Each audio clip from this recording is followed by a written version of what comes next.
नमस्कार, आप देख रहे हैं राष्ट्रपथ। आपके साथ मैं हूं अर्चना सिंह। विपक्षी गठबंधन इंडी अलायंस आखिर कहां है? आखिरी बैठक 31 अगस्त 1 सितंबर को मुंबई में हुई। इसके बाद पिछले 2 महीने से इस विपक्षी गठबंधन का कुछ अता पता नहीं है। कोई गतिविधि नहीं, कोई हलचल नहीं। इस गठबंधन ने नाम तय किया, कोऑर्डिनेशन कमेटियां बनाई गई और इसके बाद जो काम हुआ वो सिर्फ ये हुआ कि 14 एंकर्स पर प्रतिबंध लगाया गया। इसके अलावा रणनीतिक तौर पर, जमीनी स्तर पर इस गठबंधन ने कुछ भी नहीं किया। भोपाल में एक रैली होनी थी, वो तक नहीं हो पाई। जून में पटना में पहली बैठक के बाद अब तक 5 महीने इस गठबंधन को हो चुके हैं, लेकिन इसका हासिल कुल जमा डबल जीरो ही है। मौका पड़ने पर इसमें शामिल पार्टियां एक दूसरे को खरी खोटी जरूर सुना रही हैं। समझ में नहीं आता कि ये साथ साथ हैं या एक दूसरे के खिलाफ हैं। अखिलेश और कांग्रेस के बीच मध्य प्रदेश में सीट शेयरिंग को लेकर जमकर बार पलटवार हुआ।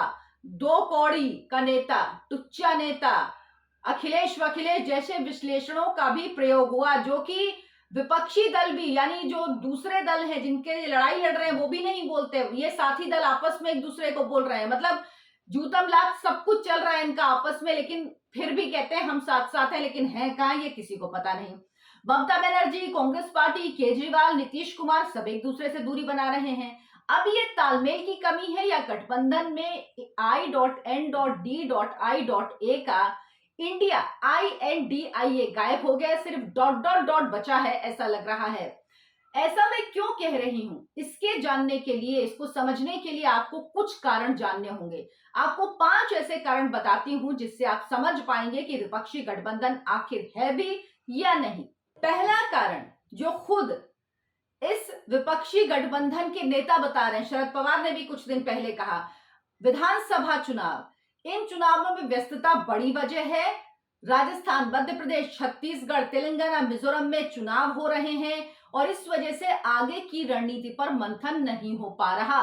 इन चुनावों में इंडी अलायंस में कांग्रेस पार्टी जो सबसे बड़ा घटक दल है, उसका ही सबसे ज्यादा स्टेक पर भी सब कुछ लगा हुआ है। सबसे ज्यादा दांव पर कांग्रेस पार्टी का ही सब कुछ लगा हुआ है। दूसरा कारण, कांग्रेस को अगर इन 5 राज्यों में से 2 राज्यों में भी जीत मिली तो I.N.D.I.A में भी उसकी स्थिति मजबूत होगी और वो अपनी बात ज्यादा मजबूती से रख पाएगी, यानी सीटों की बार्गेनिंग के लिए उसके पास अपर हैंड होगा।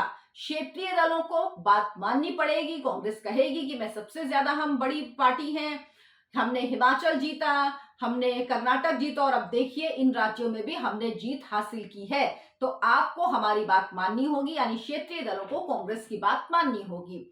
लेकिन कांग्रेस की कामयाबी इन राज्यों में मतलब होगा इसका सीधा विपक्षी गठबंधन का कमजोर होना, क्योंकि क्षेत्रीय दल किसी भी तरह से कांग्रेस पार्टी की ये बात मानेंगे, इसके आसार बहुत कम है।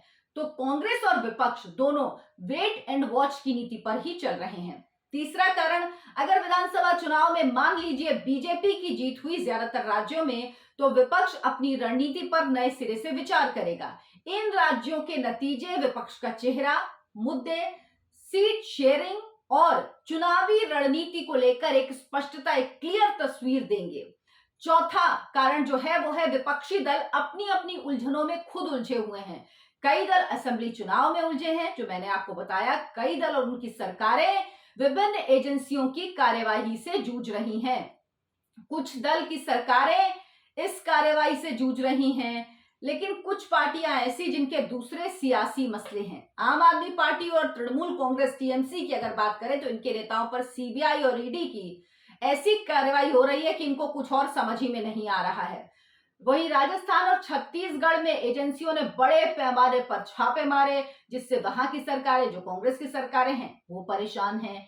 एनसीपी का जो पवार खेमा है, पार्टी में 2 फाड़ होने के बाद वो चुनाव आयोग और कोर्ट तक लड़ाई लड़ रहा है। नीतीश कुमार उखड़े उखड़े नजर आ रहे हैं, अलग अलग थलग नजर आ रहे हैं, ज्यादा पास नहीं फटक रहे हैं इंडी अलायंस के दलों के। पांचवी और सबसे बड़ी वजह, जो सबसे बड़ी मुसीबत इस विपक्षी गठबंधन के लिए है, वो है सीट शेयरिंग।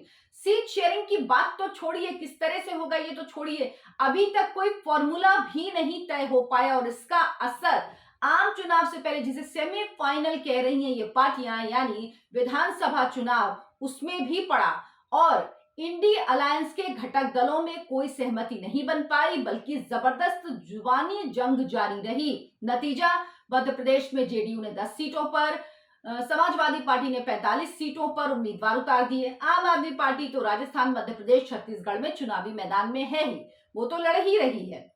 मैंने बहुत पहले आपसे कहा था, अगर आपको याद हो, कि जब तक इन 5 राज्यों के चुनाव नहीं हो जाते, जब तक नतीजे नहीं आ जाते, तब तक कांग्रेस पार्टी सीट शेयरिंग पर कोई बात नहीं करेगी, वो इंतजार करेगी। और देखिए, यही बात पूरी तरह से सच साबित हो रही है।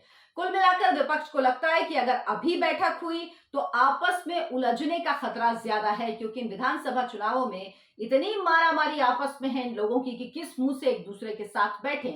इसीलिए विपक्ष बैठक अवॉइड कर रहा है, साथ में रैली भी नहीं करना चाहता, क्योंकि जिनको गाली दे रहे हैं विधानसभा चुनाव में, क्या कहेंगे, नहीं अभी ठीक है हम इनको गाली दे रहे हैं, लेकिन लोकसभा में हमारे साथ लड़ेंगे तो तब के लिए रैली है, इसीलिए आप तब हमें साथ में मान लीजिएगा।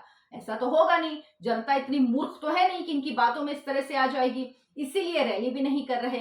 इन 5 राज्यों के चुनावी नतीजे के बाद क्या इंडी अलायंस के दल आपस में टकराना बंद करेंगे, या क्या वाकई इसके बाद कोई कोऑर्डिनेशन इनके बीच बन पाएगा? कोऑर्डिनेशन कमेटी नहीं, इनमें आपस में कोई कोऑर्डिनेशन बन पाएगा, ये देखना होगा। और इसके बाद ही तस्वीर साफ होगी कि क्या वाकई 2024 के लोकसभा चुनाव के लिए विपक्षी एकता का कोई स्पष्ट खाता, स्पष्ट एक रणनीति बन भी पाएगी या नहीं। सिर्फ नाम का ये अलायंस ना रह जाए, काम का ऐसा ना हो, इसमें कुछ ना हो। मेरे इस वीडियो को लाइक करें, शेयर करें, चैनल को सब्सक्राइब जरूर कर लें। नमस्कार।